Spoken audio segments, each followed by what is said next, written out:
Legal, já estamos de volta e olha só o absurdo em que nós chegamos em termos de crueldade do ser humano. 3 técnicos de enfermagem foram presos pela Polícia Civil do Distrito Federal, suspeitos de assassinar pelo menos 3 pacientes na unidade de terapia intensiva, UTI, do Hospital Anchieta, em Taguatinga, Brasília.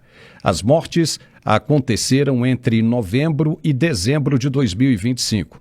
Os suspeitos, 2 homens, um de 24 e o outro, a idade ainda não foi detalhada, e uma mulher entre 22 e 28 anos, aplicavam substâncias letais diretamente na veia das vítimas. Uma das principais substâncias usadas foi o cloreto de potássio em alta dose, usada inclusive para a execução de presos no corredor da morte nos Estados Unidos, que provoca parada cardíaca rápida e é difícil de detectar em exames iniciais, simulando morte natural ou complicação clínica. Em pelo menos um caso, envolvendo uma idosa de 75 anos, professora aposentada, o técnico de 24 anos injetou desinfetante hospitalar na veia dela, produto de limpeza, pela seringa, em ao menos 10 ocasiões, após o medicamento inicial, o cloreto de potássio, não causar a morte imediata. Que horror! Além disso, provocou a morte com sofrimento da idosa. Para disfarçar os crimes, o mesmo técnico realizava massagens cardíacas nas vítimas após as injeções, fingindo tentativas de reanimação. Ele também acessava indevidamente o sistema eletrônico do hospital, usando o login de médico para prescrever medicamentos incompatíveis, retirar os insumos na farmácia e administrá-los sem autorização médica. As vítimas tinham entre 33 e 75 anos. Uma professora aposentada de 75 anos, como mencionamos, um servidor da CAESB, a Companhia de Água e Esgoto de Brasília, de 63 anos, e um jovem de 33 anos, servidor dos Correios. O hospital identificou circunstâncias atípicas nos óbitos, instaurou um comitê interno de investigação com análise de prontuários e câmeras de segurança e, em menos de 20 dias, encaminhou as evidências para a polícia, solicitando as prisões. Os 3 profissionais já haviam sido demitidos antes das prisões, que aconteceram em 2 fases da Operação Anubis, nos dias 11 de dezembro e 15 de janeiro agora, com buscas em várias regiões do Distrito Federal e em torno.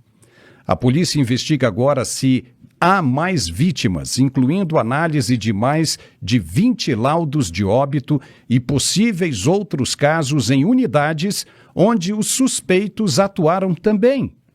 Um deles chegou a trabalhar em UTI pediátrica de outro hospital logo após a demissão.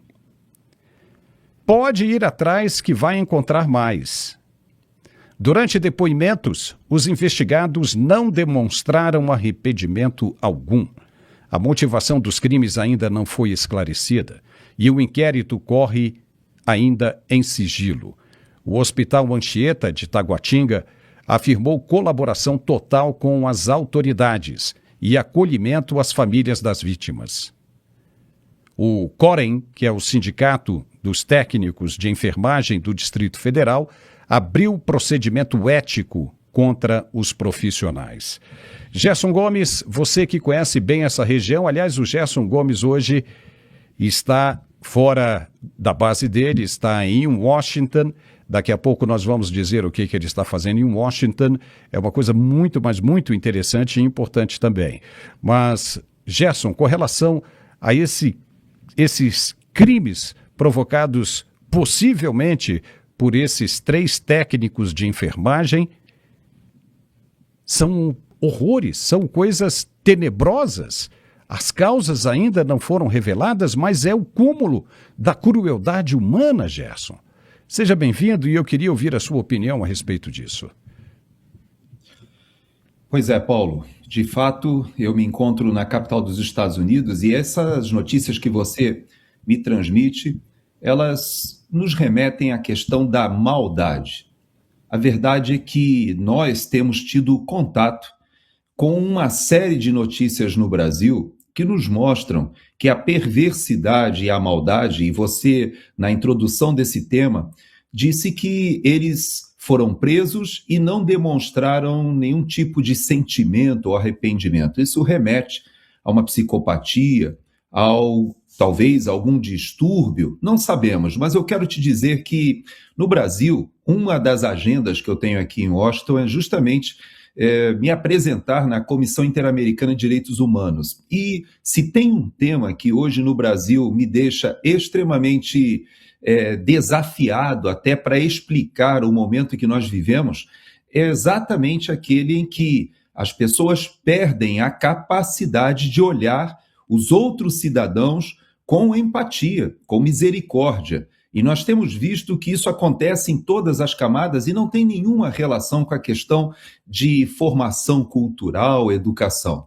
Nós vemos a perversidade em pessoas como essas, não sabemos ainda a motivação. Há pessoas que dizem que a questão de venda de órgãos, como a gente vê, por exemplo, em algumas regiões da China, em que algumas etnias têm sido submetidas a situações muito parecidas com essas hospitalares por causa de bancos de órgãos de autoridades e venda de bancos de órgãos. Não sei se é isso que está por trás desse evento, mas talvez a maldade do ser humano de você avançar sobre o sofrimento de outras pessoas, de parentes. Você tem um ente seu querido no hospital, e você sabe que aqui nos Estados Unidos, o Canadá está passando por esse momento agora, mas aqui nos Estados Unidos existe uma coisa chamada hospice, que é uma instalação, muitas vezes muito bem preparada, para onde os pacientes, os doentes terminais, já desenganados, vão, e a família dá toda a possibilidade de você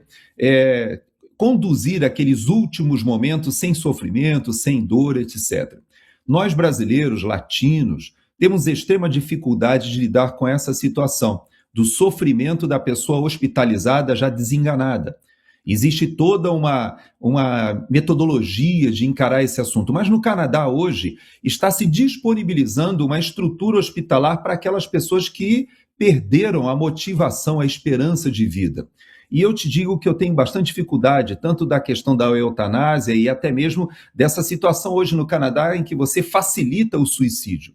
Mas isso que a gente está vendo com esses funcionários pode ser remetido àquele jornalista que foi colocado no micro-ondas num morro do Rio de Janeiro, numa situação de perversidade, de tortura, mas também pode ser conduzida a questões mais recentes, como a morte do Clesão, que foi deixado morrer na prisão, apesar de inúmeras tentativas da família de proporcionar um tratamento e até a PGR se manifestando, e o descaso o levou ao óbito. Então você veja que a perversidade, essa psicopatia, ela vai desde as pessoas ali ligadas ao narcotráfico, que torturam a população, mas também chega nos altos escalões. A perversidade é algo que se espraia, porque o ser humano ele é propenso à maldade. E eu digo a você que isso é muito importante a gente ter esse sentimento, Paulo, porque o pensamento conservador ele é cético em relação a essa virtude humana se não houver um cerceamento, se não houver a lei, se não houver uma contenção à maldade. E muitas vezes a gente tem essa dificuldade no Brasil porque a impunidade leva a que essa perversidade muitas vezes se espraie e vá se espalhando pelo país. Tomara que a gente consiga reverter parte desse processo e não caia nesse caminho da impunidade que leva tantas pessoas a fazerem atos como esse de maneira, como você bem disse, sem nem expressar nenhum sentimento. Não, e mais do que isso, né? Estou de acordo com o que você está dizendo, que o exemplo vem de cima. Se a sensação de impunidade impera, os caras vão cometer crimes horríveis como esses aí, porque eles sabem que não vai dar nada. São bandidos, bandidos são muito bem-vindos no Brasil. E aí estão com o quê? Com 20 e poucos anos, né? Vão pegar alguns anos ali, de repente com bom comportamento já está todo mundo na rua novamente. E essa sensação de impunidade é que leva esse tipo de atitude. Se tem gente já com indícios, gente determinada, com tendências a praticar esses tipos de crime, quando veem essa possibilidade de impunidade, elas são motivadas e elas vão à frente. E aí complica a situação de todo mundo. É um horror isso, é um horror. Tomara que as autoridades botem pesado em cima disso aí. Olha, vamos em frente que a gente ainda tem muita coisa para falar hoje. O ministro André Mendonça, do STF, concedeu prisão domiciliar a Silvio Roberto Machado Feitosa, um dos principais investigados na mega fraude bilionária do INSS. A decisão, tomada nesta segunda-feira 19, converteu a prisão preventiva em domiciliar, por motivos humanitários, após laudos médicos comprovarem grave deterioração da saúde do suspeito, incluindo problemas cardíacos graves e recente implante de stent. A PGR se manifestou favoravelmente. Engraçado que a PGR não se manifesta favoravelmente à prisão domiciliar de Bolsonaro. Mas Silvio é apontado como operador financeiro do esquema, que causou prejuízos bilionários aos aposentados com descontos indevidos em benefícios. A medida inclui tornozeleira eletrônica, proibição de contato com outros investigados e entrega de passaportes à Polícia Federal. A operação segue em andamento no STF. Viu, Gerson? É isso que deixa o povo brasileiro maluco. A PGR, veja bem, a gente até entende que no caso de Jair Bolsonaro, se tivesse caído para André Mendonça, muito provavelmente ele, consciente, concederia a prisão domiciliar a Bolsonaro. Agora, a PGR se manifestar a favor, uma vez que ela se manifestou contra a domiciliar de Bolsonaro, aí é demais, né, Gerson? O que você acha?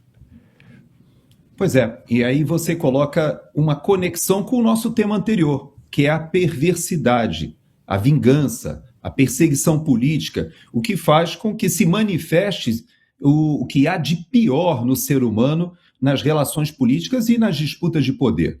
Você veja que essa situação do ministro Mendonça, André Mendonça, na verdade, ele simplesmente se ateve ao laudo médico e à posição da PGR e constatou que, de fato, há razão para que a prisão domiciliar seja por questões humanitárias. Mas quando nós vemos essa situação do presidente Bolsonaro, fica claro que muitas e muitas vezes a ideologia ou a perseguição política, ou a disputa política, ou a vingança política, elas extrapolam até mesmo a humanidade. Veja que não é somente o caso do presidente Bolsonaro.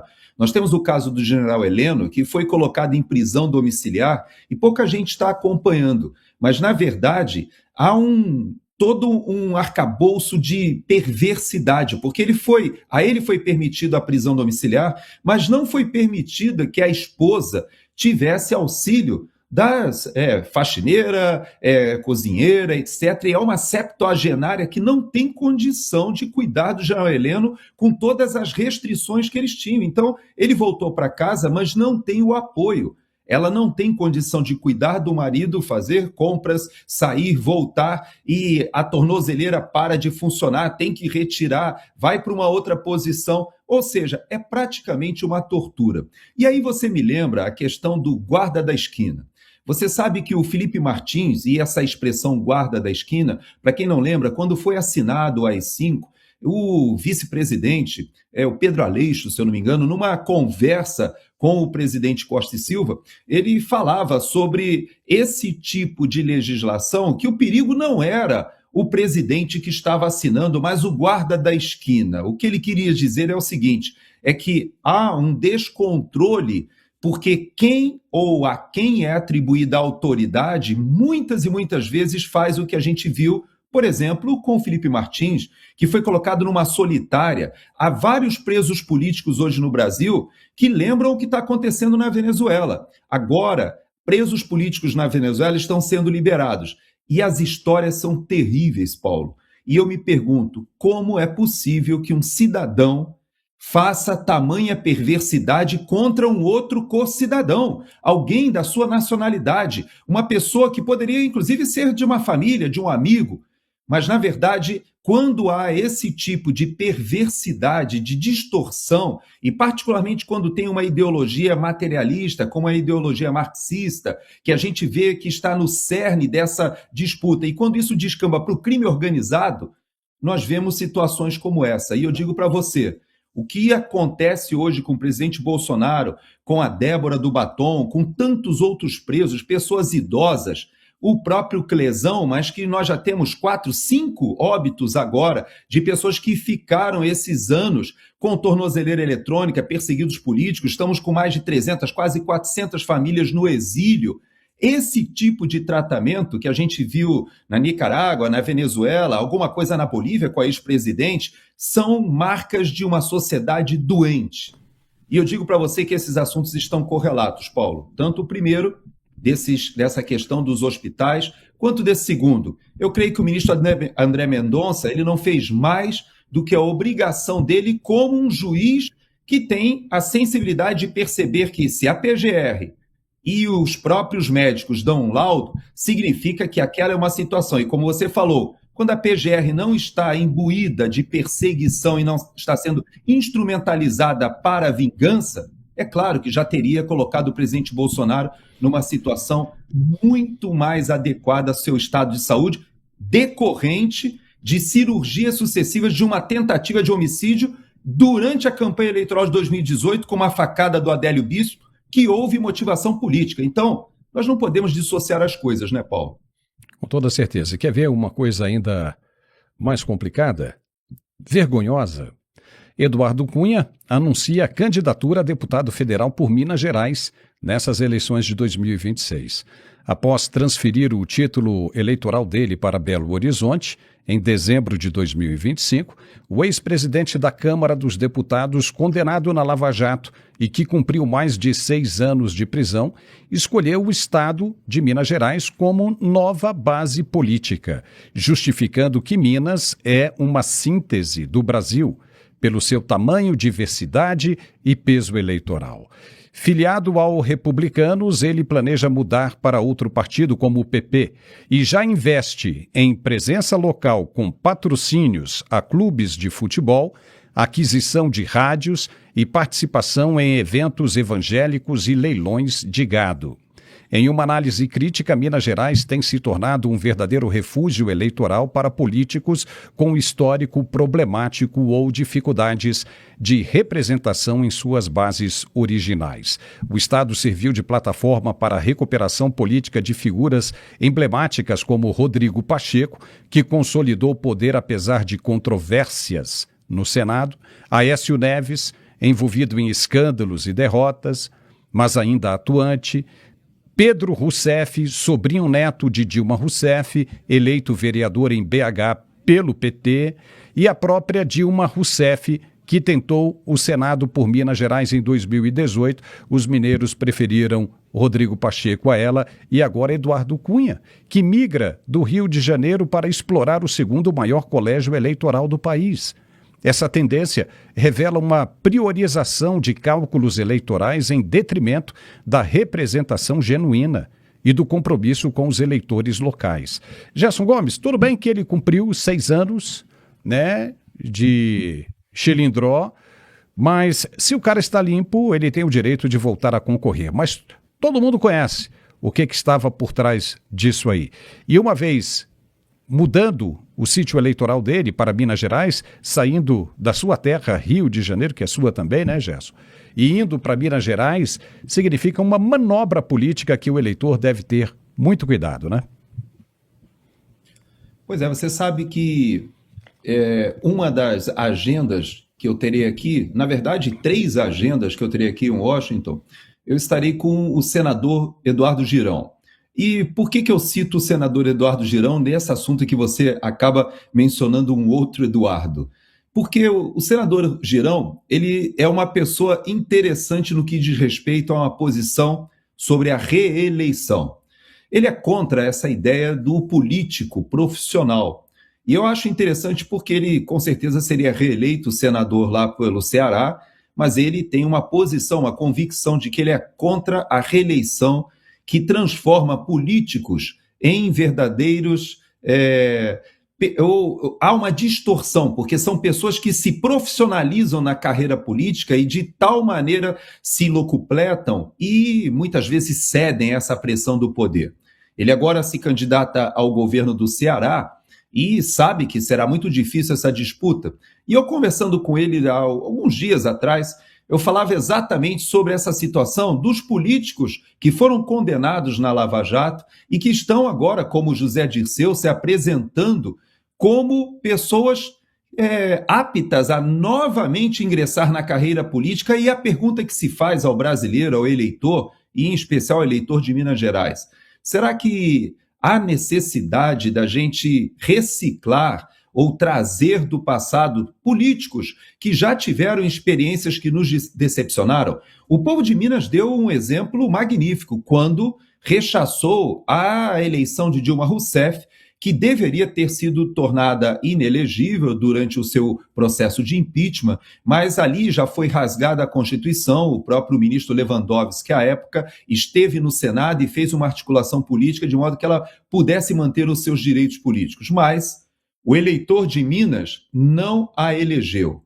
É importante dizer que o eleitor de Minas teve essa capacidade. E haja vista que o próprio Pacheco, que foi eleito para que Dilma não fosse eleita, acabou decepcionando também. Ouso afirmar que ele não será eleito nem mais para síndico de condomínio em Minas Gerais, tamanho o seu desempenho pernicioso, até podemos dizer, como presidente do Senado Federal. Mas o eleitor de Minas ele tem alguns desafios interessantes. Você sabe que Minas é o estado da União, da Federação, com a maior quantidade de municípios. São mais de 850 municípios. Ele só perde para São Paulo em número de eleitores do colégio eleitoral, mas em número de municípios, ele é o estado, Minas Gerais é o estado com a maior quantidade de prefeituras, vereadores, etc. E a verdade é que a gente precisa de uma reforma política urgente. E o voto distrital talvez seja uma das grandes correções. Por quê? Porque essa modelagem hoje de eleição de deputados federais no Brasil, deputados estaduais também,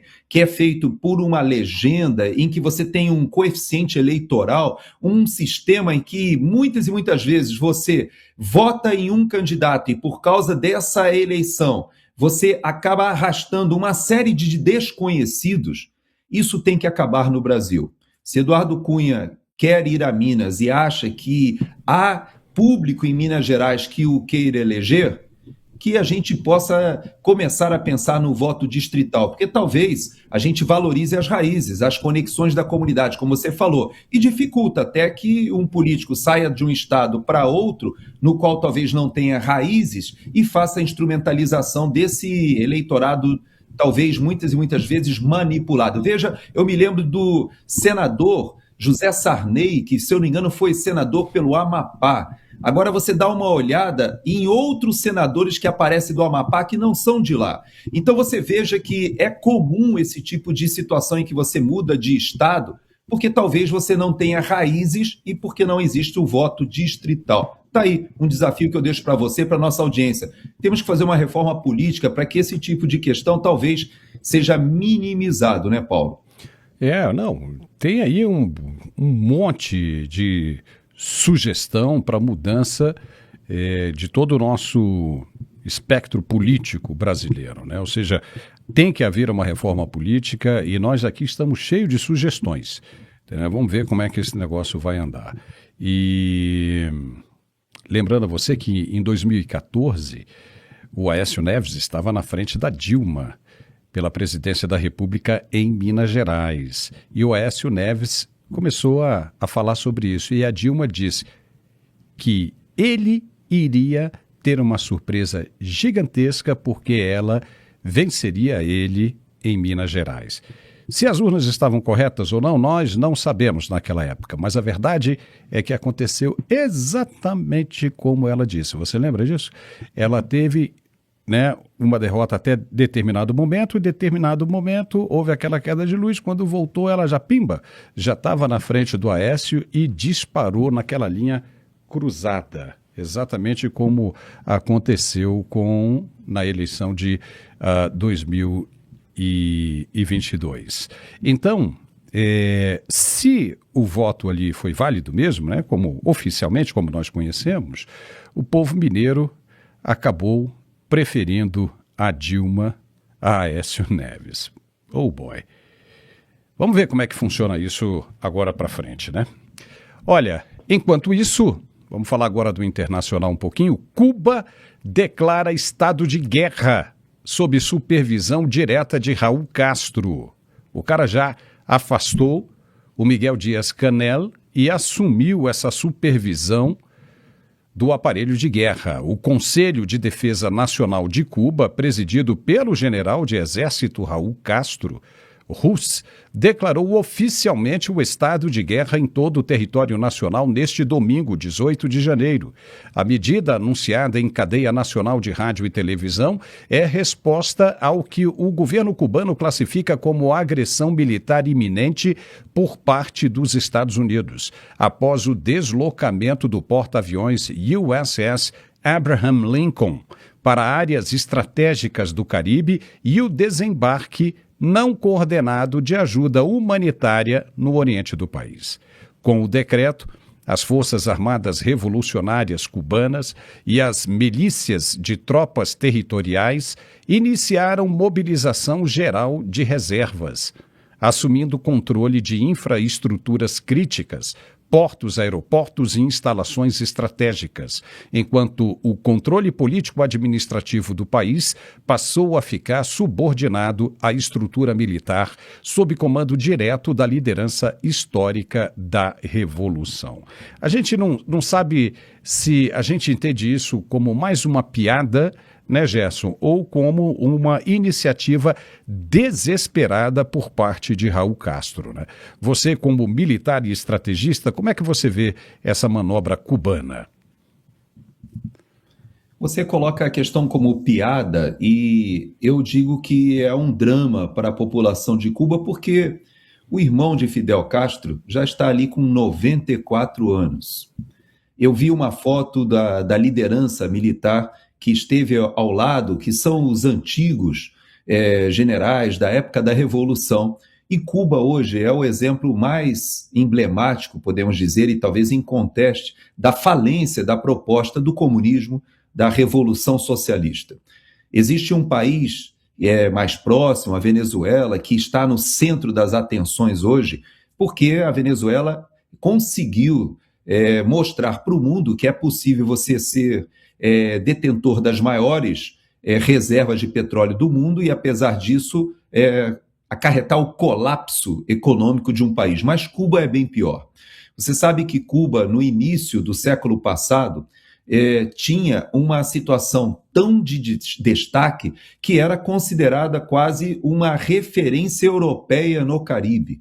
O desenvolvimento era muito grande. Inclusive, aqui, estou em Washington agora, mas lá na Flórida, que aliás até nevou na Flórida de ontem para hoje, mas lá na Flórida, na época que Cuba, Havana, já tinha prédios, cassinos, muito desenvolvimento, o sul da Flórida era um pântano, não tinha nem prédios. Aquela área que a gente conhece de Miami não tinha nem um terço do desenvolvimento que havia em Cuba.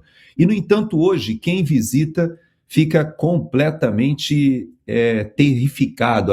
É espantoso a gente ver carros ainda da década de 50, hospitais completamente destruídos. Há um setor de turismo, que é um setor com muita prostituição, um setor que tem ainda os turistas gastando dólar e mantendo, mas a verdade é que hoje Cuba, as famílias que estão em Cuba são mantidas pela diáspora, ou seja, pelos cubanos que estão fora de Cuba, em especial aqui nos Estados Unidos, e que praticamente sustentam as famílias lá enviando dólares.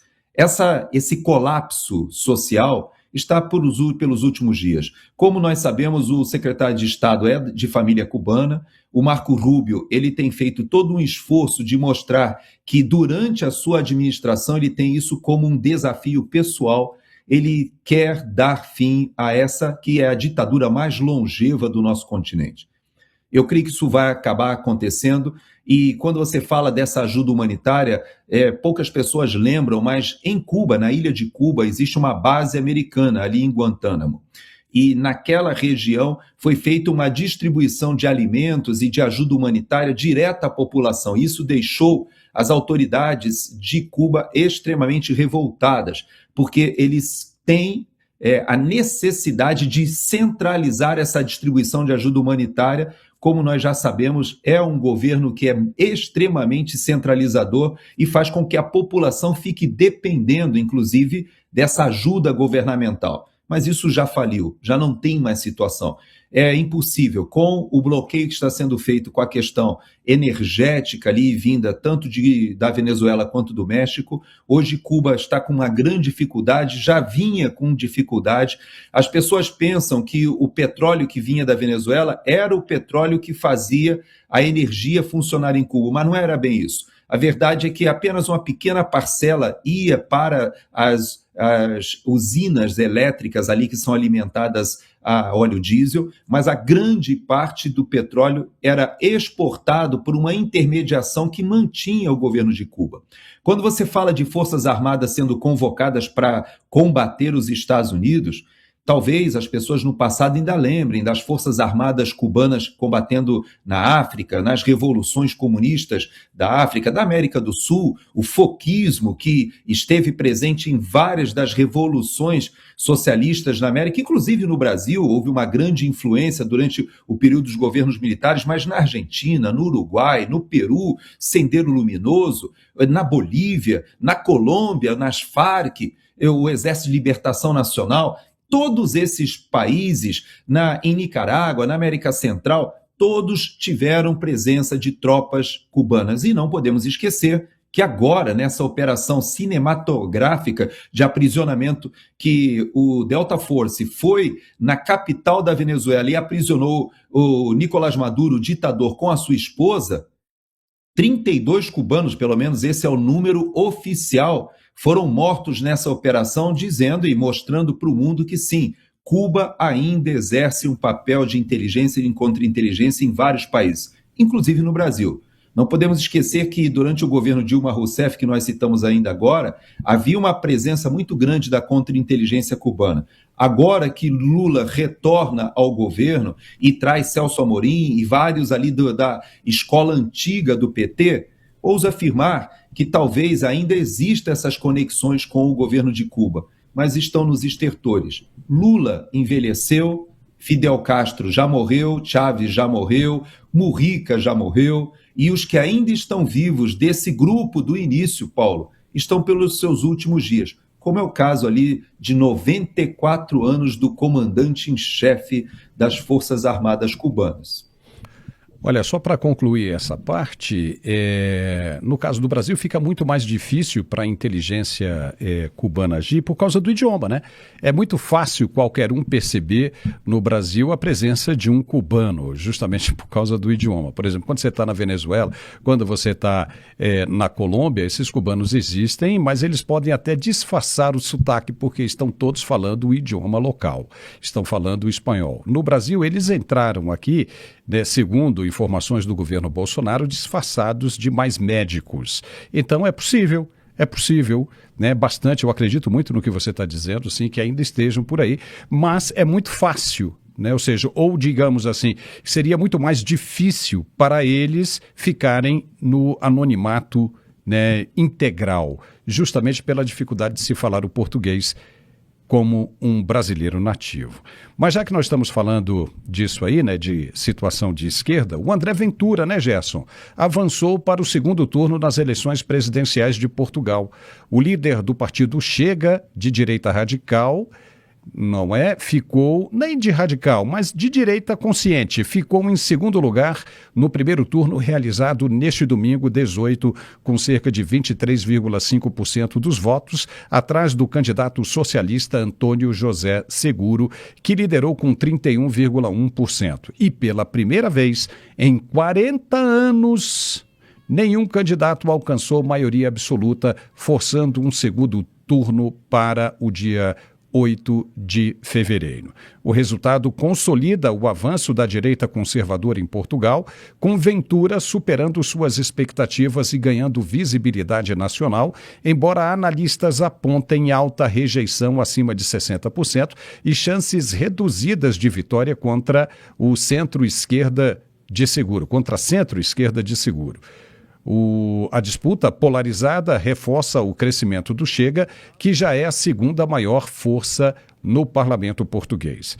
Gerson Gomes, há uma informação de que toda a direita que não votou no André Ventura vai se juntar agora ao governo de esquerda do Seguro. Isso complica bastante, mas independente de qual seja o resultado, muito provavelmente será ainda a permanência da esquerda no comando de Portugal, o partido Chega já mostrou que é uma promessa, talvez já para as próximas eleições. Como é que você enxerga isso? Pois é interessante que nós tínhamos falado sobre isso no último programa, desse fenômeno que está acontecendo na Península Ibérica, não é somente em Portugal. A Espanha terá eleições agora em fevereiro municipais, eleições que serão um termômetro já do que está acontecendo com o Partido Socialista da Espanha, que tem muita conexão, até histórica, com o Partido Socialista português. Veja que a questão da corrupção e da influência, inclusive, de Nicolás Maduro e do próprio chavismo, que se junta ao socialismo espanhol e, inclusive, também das conexões de corrupção do governo brasileiro com os governos socialistas portugueses.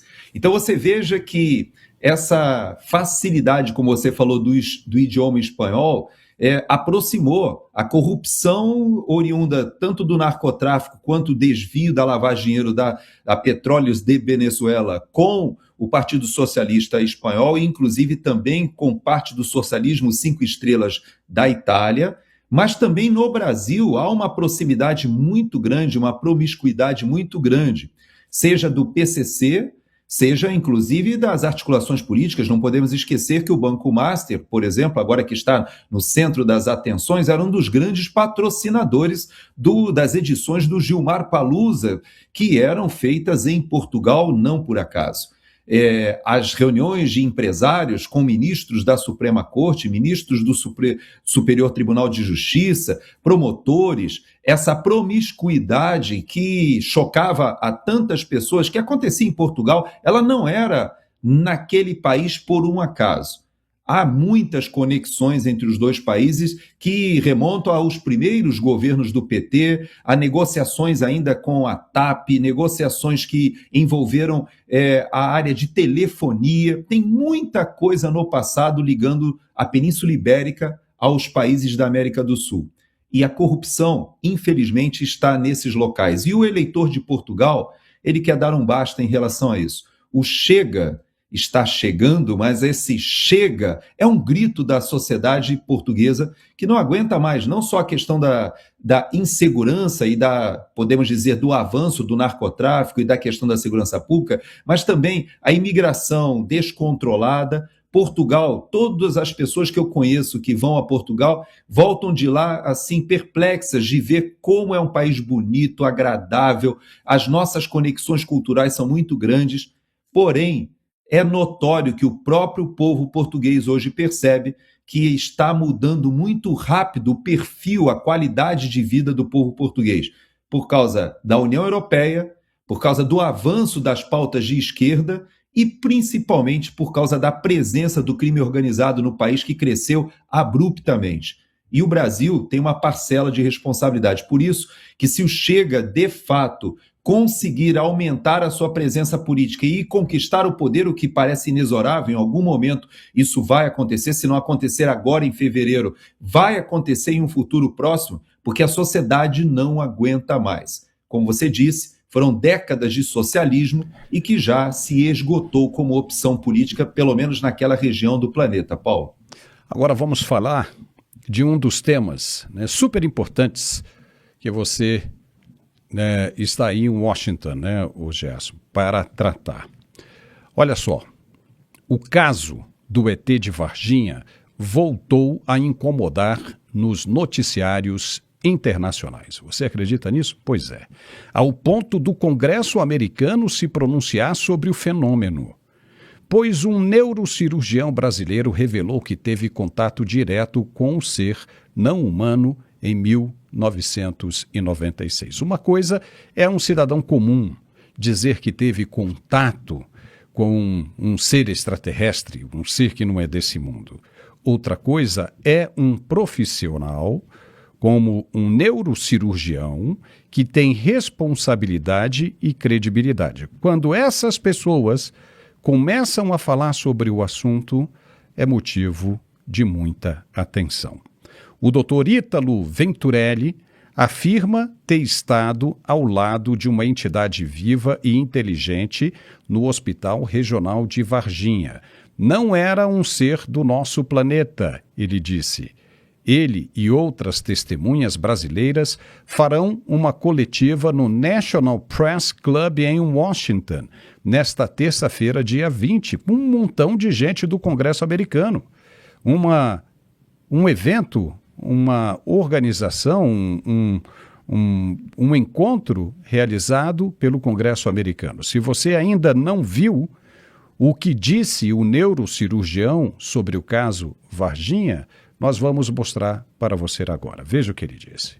Meu nome é Ítalo Denelli Venturelli. Eu juro que o que eu vou dizer para vocês é verdade, nada mais do que a verdade. Sou médico há 46 anos e em 1996, no dia 20 de janeiro, eu fui chamado para ver um paciente, né? E quando eu fui ver, não era um ser do nosso planeta, né? Que fui chamado eventualmente para dar minha opinião sobre o caso, e eu vi o caso sob o ponto de vista médico. Consciente, sem dor, sem sangramento, respirando bem, muito calmo, muito tranquilo, parecia uma criança de uns 7 anos, branquinho, não tinha mau cheiro, a cabecinha grande, mas em forma de gota, né? Boca pequenininha, uma das mãos estava dentro de um campo e outra para fora. O olho não era vermelho, estava lilás, também em forma de gota, e me olhou de uma maneira muito tranquila, não estava agitado, não estava agressivo, não estava com dor, e na minha opinião não estava com medo também. Na minha opinião, estava entendendo o que estava acontecendo ali. É um olhar muito bonito de ver, um olhar assim sem julgamento, né? 2 vezes ele olhou para mim, olhou para a janela, olhou para mim outra vez. Eu senti assim, eu fiquei próximo dele, né? 1,5 metro, assim, não toquei nele, mas eu fiquei próximo.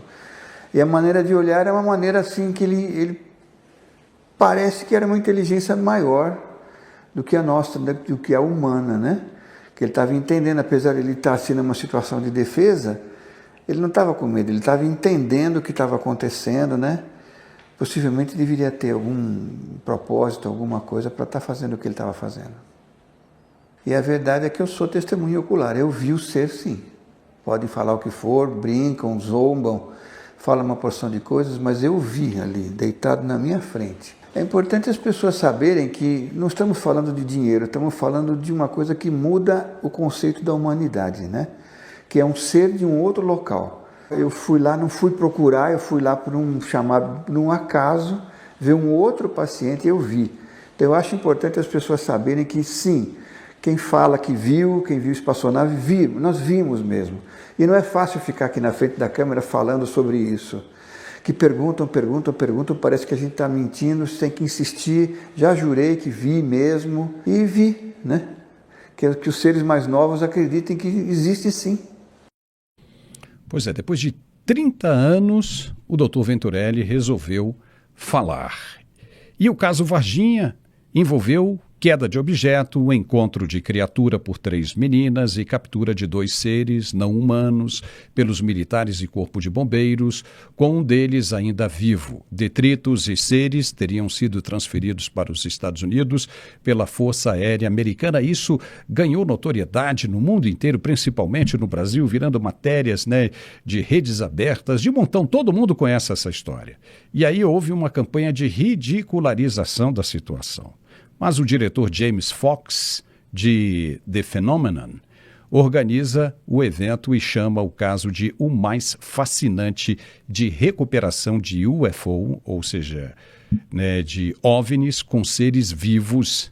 Ele também estará presente. O patologista Dr. Armando Fortunato, que autopsiou o policial morto após encostar no ser, ele também vai estar presente. E o novo documentário de Fox, Moment of Contact, traz revelações surpreendentes após 3 décadas de investigação. Antes da gente chamar para o Gerson, vamos mostrar a fala do Jamie Foxx a respeito disso que o Dr. Venturelli acabou revelando. Essa revelação do Dr. Venturelli aconteceu há cerca de 1 semana e meia, mas o evento organizado agora em Washington para esta terça-feira, dia 20, é que está trazendo esse assunto para a imprensa mundial outra vez. Vamos ouvir o que o Jamie Foxx disse.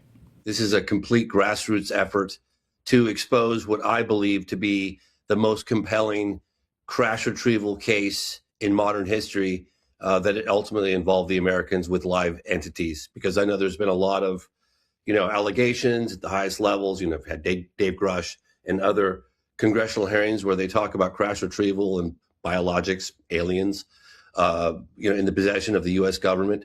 But I think I can't think personally of a better case than this one. Obviously, I featured in my film, Moment of Contact, new revelations of alien encounters, but I was thinking more than a documentary, this is kind of a movement to come out. And when you see people participate in a documentary, while it's compelling, it's not quite as convincing as, meeting them in real life, coming, shaking their hands, looking into their eyes, asking them those tough questions, meeting their family members, meeting their coworkers.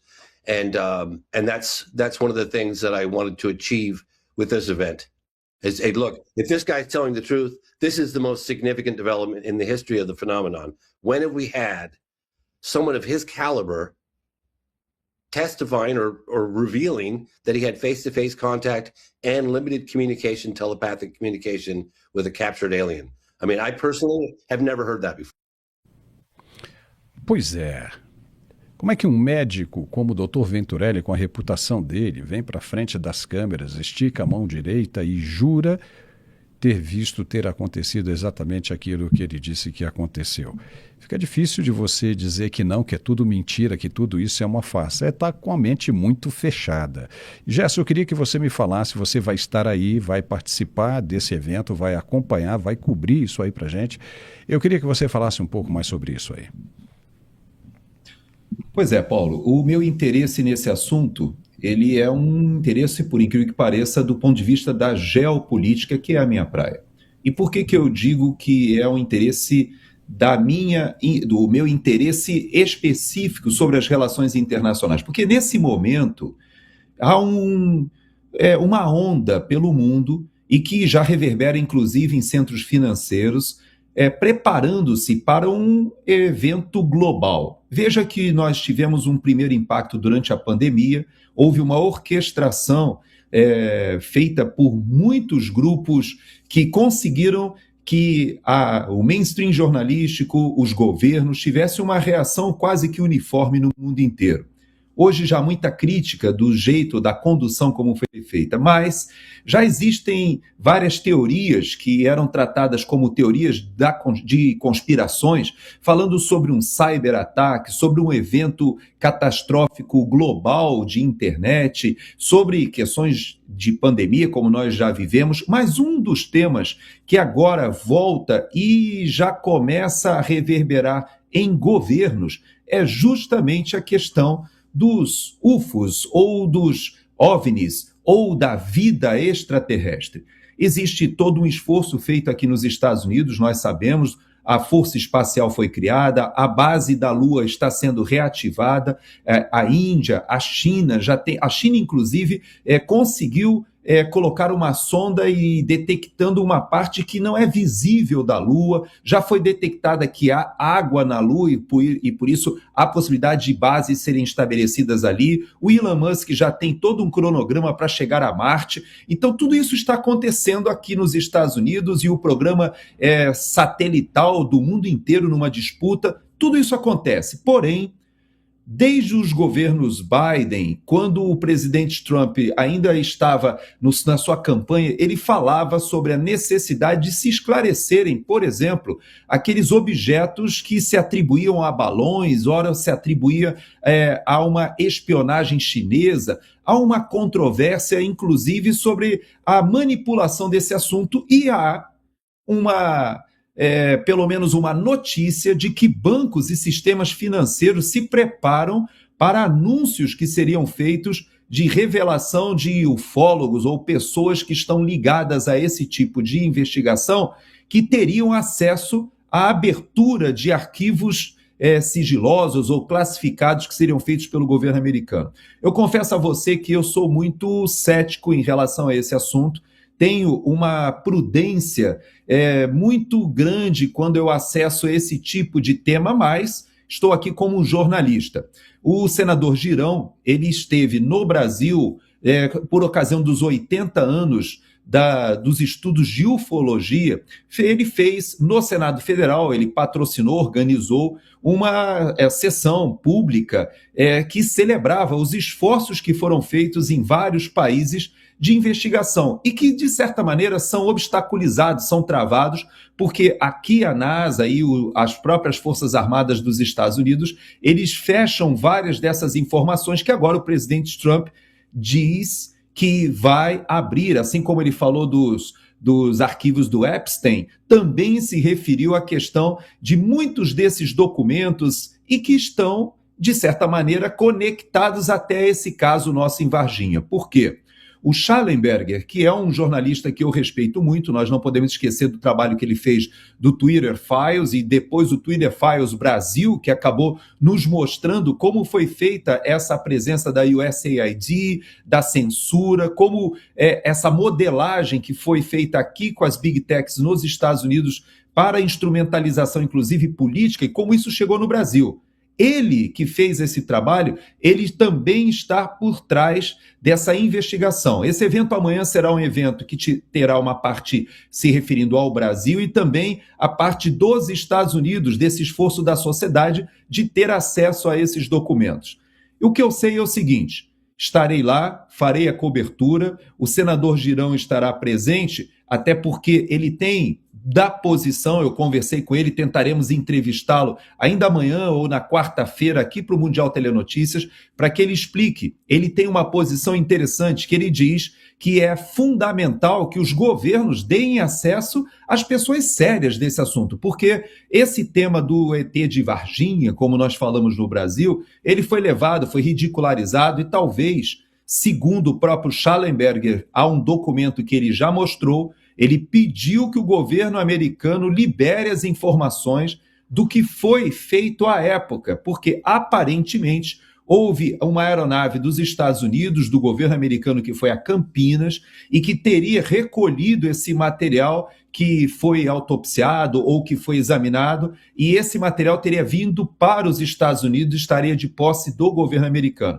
Ele fez uma solicitação formal, já recebeu uma resposta, e essa é a situação hoje. Eu, particularmente, não tenho nenhuma posição nem a favor nem contra, mas com o jornalismo investigativo aqui estou para fazer a cobertura. Eu estarei também na OEA, como eu disse, na Comissão Interamericana de Direitos Humanos, com a questão do presidente Bolsonaro, da prisão, da necessidade de uma presença de órgãos internacionais para descobrir o que está acontecendo de perseguição política no Brasil, é verdade. Na sexta-feira haverá a Marcha pela Vida, na qual o vice-presidente J.D. Vance fará o discurso de abertura e eu participarei novamente. É uma marcha excepcional, mais de 1 milhão de pessoas vêm a Washington, frio, aqui está um frio tremendo. A última edição que eu participei estava nevando, é possível que da mesma forma aconteça esse esse ano, mas é muito interessante ver os ativistas de todas as partes, vem gente do mundo todo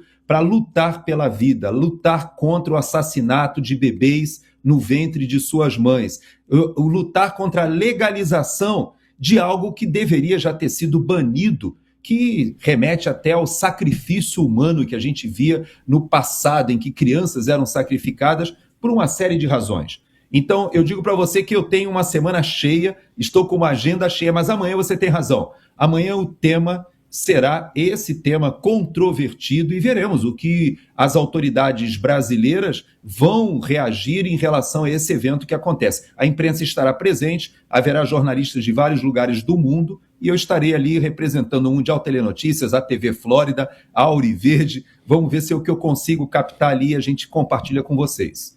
Legal, estamos chegando ao final aqui desse programa e é o seguinte, eu espero que caminhe tudo certo, inclusive essa caminhada, porque essa luta contra a legalização do aborto é uma luta muito justa, porque há várias formas, né, de acontecer justamente essa interrupção da vida ainda no ventre. E uma delas é usando o mesmo material que nós falamos aqui no início do programa, o cloreto de potássio. Isso é muito doloroso, é uma maldade sem tamanho, uma crueldade, né, do ser humano que é de arrepiar. A outra coisa que arrepia, eu tenho que dizer que é uma coisa que me incomoda muito, é essa questão dessas visões e esses objetos não identificados. Esse tema especificamente me chama a atenção, porque eu não sou cético com relação a isso e tenho uma razão.